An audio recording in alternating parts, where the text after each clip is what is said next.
Good afternoon, guys. Okay, in the last class, we finished discussing about the central bank and the functions of central bank. Okay, today we are going to discuss about the topic credit control measures. So, credit control measures, என்னன்னு பார்த்தீங்கன்னா, so it is there will be two situations in any banks. Two types of situations இருக்கும் பேங்க்ல. எந்த மாதிரின்னு பார்த்தீங்கன்னா, too much of credit and very little credit. credit ரொம்ப நிறையாவும் இருக்கும், sometimes credit வந்து ரொம்ப கம்மியாகவும் இருக்கும். So this level of credit creates fluctuations in the economic stability. Okay, இந்த லைக் ரொம்ப அதிகமாகவும் இருந்தாலும் ஃப்ளக்சுவேஷன்ஸ் இருக்கும், கிரெடிட் ரொம்ப கம்மியாகவும் இருந்தாலும் ஃப்ளக்சுவேஷன்ஸ் இருக்கும். எதில் இருக்கும்? இந்த economic stability. There will be fluctuations in the economic stability. In order to control credit, this is one of the very important function of central bank or Reserve Bank of India in order to control the credit. எப்படி control பண்ணுவாங்கன்னா, for that we have two measures. Okay, so this that one is quantitative or general method or selective or qualitative method. Okay, so இது வந்து எப்போ வந்து implement பண்ணாங்க அப்படின்னு பார்த்தீங்கன்னா, இந்த year of 1949 under the act of reserve bank of India act and banking regulation act. So through these two acts they have implemented these two measures. Okay, let us discuss one by one. Coming to quantitative or general methods. Okay, so we have bank rate policy. So what is mean by bank rate policy அப்படின்னு பார்த்தீங்கன்னா, so bank rate policy means, so it is a rate at which commercial banks borrow money from the central bank in order to fulfill their long term needs. So bank rate na in times of like sometimes வந்து commercial banksல வந்து அவங்க கிட்ட deposits ரொம்ப கம்மியாவே இருக்கும், like ஷார்ட்டேஜாக இருக்கும். இந்த மாதிரி டைமில் என்ன பண்ணுவாங்க, they will borrow money from the central bank கிட்டேருந்து நாங்கள் மணி வாங்கிக்குவாங்க. So in order to fulfil their long term needs. So like அந்த வாங்கிக்கிற க்ரெடிட்டை வந்து மணி வந்து they will measure in terms of bank rate. Sometimes வந்து பேங்க் ரேட் ரொம்பவே அதிகமாக இருக்கும். ஸோ பேங்க் ரேட் ரொம்ப அதிகமாக இருந்தால் ஆட்டோமேட்டிக்கலி இன்ட்ரெஸ்ட் ரேட்ஸும் நிறையா இருக்கும். பேங்க் ரேட் நிறைய இருக்கப்போ என்ன ஆகும்னா, க்ரெடிட் ஃப்ளோ இந்த எக்கானமி வந்து டிக்ரீஸ் ஆயிரும். ஓகேவா? commercial banks will reduce or stop borrowing money from the commercial banks. Okay, அப்போ வந்து flow வந்து ரொம்ப கம்மியாக இருக்கும், பேங்க் ரேட் நிறையா இருக்கிறப்போ. So if you want to take down the points, you can take down in your notes. So whenever the bank rate is very high, the credit flow in the economy will be very less. Okay, நிறைய bank rate நிறையா இருக்கப்போ flow கம்மியாக இருக்கும், and it is vice versa. Bank rate கம்மியாக இருக்கிறப்போ credit flow வந்து bank ரேட் கம்மியாகிடுச்சு ஓகே அப்படின்னு சொல்லி பேங்க் என்ன பண்ணுவாங்க, பேங்க் ரேட் கம்மியாகிறப்போ they will go and they will borrow lots of credit for their long term needs. Okay, so this is actually the bank rate policy. So current bank rate percentage எவ்வளோன்னு பார்த்தீங்கன்னா, at present it is 4.25%. Okay, for example they have given there, if the central bank wants to control credit, it will raise the bank rate. பார்த்தீங்களா? So என்ன பண்ணுவாங்கன்னா, credit வந்து flow கம்மியாக இருக்கணும், credit flow கம்மியாக இருக்கணும் அப்படின்னு சென்ட்ரல் பேங்க் நினச்சாங்கன்னா பேங்க் ரேட்டை ரொம்ப அதிகம் பண்ணிடுவாங்க. They will increase they will raise the bank rate in order to control the credit. So as a result என்ன ஆகும், deposit rate and other lending rates இந்த money market will go up. Okay, so deposits already கம்மியாக இருக்குது, நம்ம பேங்க்ஸில் வந்து deposits கம்மியாக இருக்குது அப்படின்னா அவங்க வந்து கமர்ஷியல் பேங்க்ஸ் அது ரிசர்வ் பேங்க்குக்கிட்டையும் போய் வாங்க முடியாது, பேங்க் ரேட் நிறையா இருக்கும்ல. So they can't get from reserve bank also. இந்த மாதிரி சிச்சுவேஷனில் வந்து லெண்டிங் லோன்ஸோட இன்ட்ரெஸ்ட் ரேட்ல ரொம்ப நிறையா அதிகப்படுத்திடுவாங்க எல்லா banks. So that is the thing. So borrowing will be discouraged and will lead to contraction of credit and vice versa. So borrowing will be discouraged அப்படின்னா, இப்போ வந்து லோன் இன்ட்ரெஸ்ட் ரேட் ரொம்ப நிறையா இருக்குது அப்படின்னா நம்ம என்ன பண்ணுவோம், சம்டைம்ஸ் வந்து அந்த பேங்க்கில் குறிப்பிட்ட பேங்க்கில் இந்த லோன் இன்ட்ரெஸ்ட் ரேட் ரொம்ப நிறையா இருக்குன்னா நம்ம வந்து பாரோ பண்ணுறது ஸ்டாப் பண்ணிடுவோம், லோன் வாங்குறது வந்து ஸ்டாப் பண்ணிடுவோம். ஸோ பேங்க் ரேட் அதிகமாகிறப்ப என்ன ஆகும், கிரெடிட் ஃப்ளோ வந்து கம்மியாயிரும். ஓகேவா? Since all the interest and loan rates நிறையா ஆயிரும். ஓகேவா? அதனால் வந்து காசு வந்து ஃப்ளோ ஆகிறதும் கம்மியாயிரும். ஐ மீன் ஃப்ளோனா லைக் பாரோவிங்கும் கம்மியாயிரும். ஓகேவா? So that is called as bank rate. So bank ரேட்னா ஒன்றும் இல்லை, so it is the rate at which commercial banks borrow money from the central bank to fulfill their long term needs. Okay, அதனால ஞாபகம் வச்சுக்கோங்க. And then bank rate increase ஆச்சுன்னா credit flow decrease ஆகும் அப்படிங்கிறது ஞாபகம் வச்சுக்கோங்க. It is vice versa. That is the first one. And coming to second point, open market operations. Okay, இங்கே வந்து ஓப்பன் மார்க்கெட் ஆப்ரேஷன்ஸ்னால் என்னென்னு பார்த்தீங்கன்னா buying and selling of securities. ஓகேவா, அப்படின்னா இந்த நேரோ சென்ஸ் அப்படின்னு கொடுத்துருக்காங்க. The central bank starts the purchase and sale of government securities in the money market. So central bank என்ன பண்ணுவாங்கன்னா, they will start purchasing government securities வந்து purchase பண்ணுவாங்க. ஓகேவா, அந்த ப்ராட் சென்ஸ் என்னென்னு பார்த்தீங்கன்னா, சென்ட்ரல் பேங்க் வந்து கவர்மெண்ட் செக்யூரிட்டிஸ் மட்டுமே பர்ச்சேஸ் பண்ண மாட்டாங்க ஆர் செல் பண்ண மாட்டாங்க. எந்த ஒரு எலிஜிபிள் செக்யூரிட்டிஸ் ரெஜிஸ்டர்ட் செக்யூரிட்டிஸாக இருந்தாலும் they will start selling and buying the securities அப்படின்னு சொல்லுவாங்க. இந்த நேரோ சென்ஸ்னால் சென்ட்ரல் பேங்க் கவர்மெண்ட் கிட்ட மட்டும்தான் செக்யூரிட்டிஸ் பர்ச்சேஸ் அண்ட் சேல் பண்ணுவாங்க. ப்ராட் சென்ஸில் not only the government but also all the eligible securities வந்து பில்ஸ் வந்து பை பண்ணுவாங்க, செல் பண்ணுவாங்க. ஓகே அப்படின்னு சொல்கிறாங்க.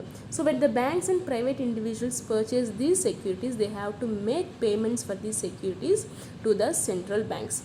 இப்போ ஒரு சென்ட்ரல் பேங்க்லேருந்து லைக் சென்ட்ரல் பேங்க்கிட்டேருந்து ஏதாவது செக்யூரிட்டிஸ் வந்து வாங்குறாங்கன்னா இந்த பேங்க் அண்ட் ப்ரைவேட் இண்டிவிஜுவல்ஸ் என்ன பண்ணணும்னா பேமெண்ட் பண்ணணும். அவ்வளோதானே. இப்போ வந்து நம்ம உங்ககிட்டருந்து நான் ஒரு உங்கள் வீட்டு பத்திரத்தை வாங்குறேன்னா அந்த வீட்டு பத்திரத்தை வாங்கிட்டு இன்டர்ன் வந்து நான் என்ன பண்ணணும், காசு கொடுக்கணும். அப்படி தானே.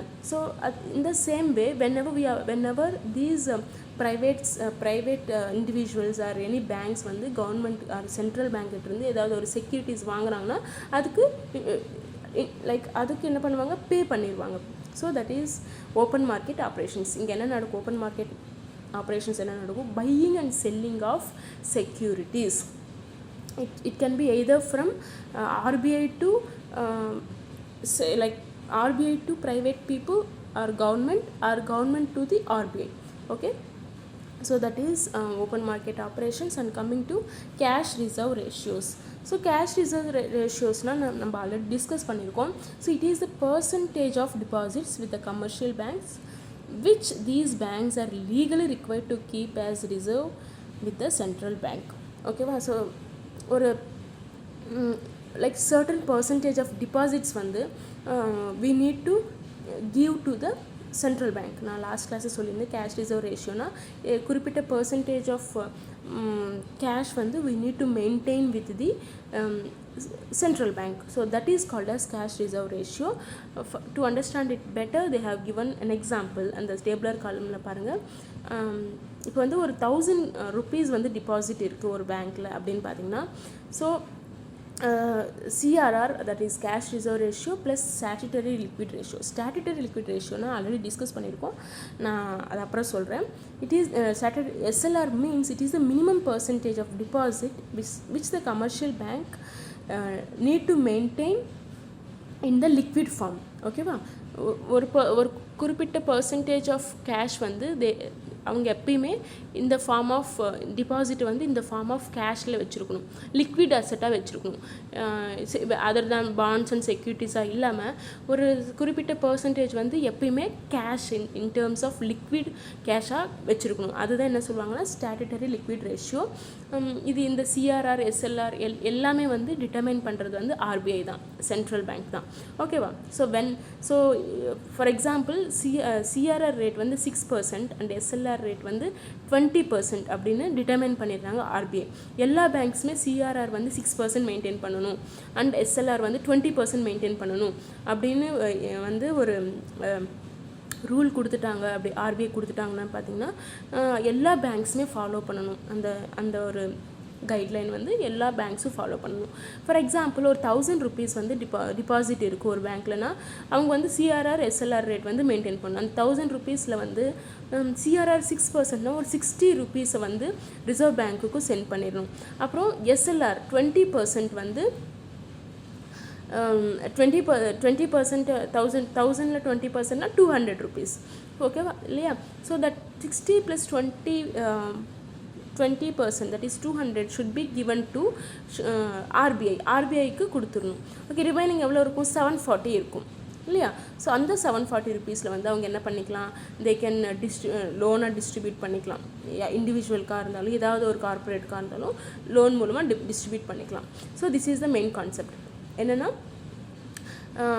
எந்த ஒரு பர்சன்டேஜ் வந்து ஆர்பிஐ வந்து இவ்வளோ பர்சன்ட் வந்து நீங்கள் சிஆர்ஆர் எஸ்எல்ஆர் மெயின்டைன் பண்ணணும் அப்படின்னு சொல்லிட்டாங்கன்னா அவங்கக்கிட்ட இருக்க டிபாசிட்டில் அது வந்து ரிடக்ஷன் பண்ணி அதில் மீதி இருக்கிறது வந்து they can use to distribute is loan or individual loan or corporate லோனுக்கு யூஸ் பண்ணிக்கலாம். ஓகேவா, அதுதான் அந்த டேபிளர் காலமோட meaning. And then similarly, when the central bank desires that commercial banks should increase the volume of credit in order to bring about an economic revival in the economy, central bank will lower the cash reserve ratio. அப்படின்னு என்னென்னா இப்போ வந்து சரி okay central banks வந்து அவங்களோட credit loan கொடுக்குறது நிறையா ஆக்கணும் அப்படின்னு சொன்னாங்கன்னா இந்த சிஆர்ஆர் வந்து கம்மி பண்ணிடுவாங்க. நீங்கள் வந்து இப்போ 1000 ருபீஸ் டிபாசிட்டில் வந்து 6% வந்து நீங்கள் ஆர்பிஐ கொடுக்கணும் அப்படின்னு இருந்துச்சுன்னா இன்னும் கம்மி பண்ணலாம் அப்படின்னு ஒரு 3% மட்டும்தான் சிஆர்ஆர் டிட்டர்மைன் பண்ணுவாங்க. ஒரு 30 ருபீஸ் மட்டும் நீங்கள் சிஆர்ஆர் மெயின்டைன் பண்ணிட்டு மீதி எல்லாமே நீங்கள் லோனாக கொடுத்துக்கோங்க அப்படின்னு they will decide. Okay, so இதனால் என்ன ஆகும்னா lending capacity lending of loans capacity will be increased when the CRR rate is decreased. இதே வந்து ரிவர்ஸ் லைக் இந்த லெண்டிங் ஆர் கிவிங் லோன்ஸ் வந்து கம்மி பண்ணிடணும், இந்த ஃப்ளோ ஆஃப் கிரெடிட் கம்மி பண்ணிடணும் அப்படின்னு நினச்சாங்கன்னா இந்த ஆர்பிஐ என்ன பண்ணுவாங்க, சிஆர்ஆர் ரேட்டும் அண்ட் எஸ்எல்ஆர் ரேட்டும் ரொம்பவே இன்க்ரீஸ் பண்ணிடுவாங்க. So variable cash reserve ratio as an objective of monetary policy was first suggested by J.M. Keynes. So J.M. Keynes is the first person who introduced the concept CRR, and then it was the first followed by Federal Reserve System in the United States of America. First இந்த CRR வந்து concept வந்து suggest பண்ணது Keynes and it is followed by United States of America. Okay, so the commercial banks as per the statute has to maintain reserves based on their demand deposit and fixed deposits with the central bank is called as cash reserve ratio. So whenever any commercial bank வந்து they start depositing their money in terms of fixed deposits or demand deposits with the reserve bank or central bank is called as cash reserve ratio. Okay, in short like ஒரு percentage of deposit வந்து they need to maintain or they need to give to the Reserve Bank of India. அதுதான் என்ன சொல்லுவோம்னா CRR அப்படின்னு சொல்லுவோம். So in the last paragraph, the CRR is high, the commercial bank's capacity to create credit will be less. நான் already சொன்ன மாதிரி CRR ரொம்ப நிறையா இருந்துச்சு, கேஷ் ரிசர்வேஷன் ரொம்ப நிறையா இருந்துச்சுன்னா கிரெடிட் ஃப்ளோ வந்து ரொம்ப கம்மியாயிரும். ஆல்மோஸ்ட் எல்லா கேஷ் வந்து நமக்கு வந்து இந்த கமர்ஷியல் பேங்க்ஸ் என்ன பண்ணி ஆகணும், ரிசர்வ் பேங்க்கு கொடுத்தாகணும். நிறையா கேஷ் நிறைய டிபாசிட்ஸ் வந்து சிஆர்ஆர் மூலமாக போகிறதுனால அவங்களுக்கு வந்து லெண்டிங் லோன்ஸ் கொடுக்கறது வந்து கம்மியாயிரும். ஓகேவா, இந்த சென்ஸ் கிரெடிட் ஃப்ளோ இந்த economy will be reduced and it is vice versa. Okay, that is a CRR. And as I told, statutory liquid ratio நான் ஆல்ரெடி சொன்ன மாதிரி statutory liquid ratio is the amount which a bank has to maintain in the form of cash, gold or approved securities. The quantum is specified as some percentage of total demand and time liabilities. Okay ma'am. So SLR na எப்போ எல்லா commercial பேங்க்ஸும் they need to maintain in the form of liquid form. Deposit எல்லாமே இந்த form of liquid form. அது வந்து கோல்டாகவும் இருக்கலாம், approved செக்யூரிட்டிஸாகவும் இருக்கலாம் அப்படின்னு சொல்கிறாங்க. That is called as statutory liquid ratio. Okay, that is about quantitative or general method. Okay, இப்போ உங்களுக்கு கிரெடிட் கண்ட்ரோல் எதுக்காக, கிரெடிட் கண்ட்ரோல்னால் என்ன, அந்த கிரெடிட் கண்ட்ரோல் மெஷர்ஸ் வந்து எதுக்கு யூஸ் ஆகுது, அண்ட் தென் குவான்டிடேட்டிவ் மெத்தட்ஸ்னால் என்னென்னு புரிஞ்சிருக்கும் இல்லையா. So bank rate, SLR and CRR. So you guys is very thorough with these topics, I guess. Okay, thank you.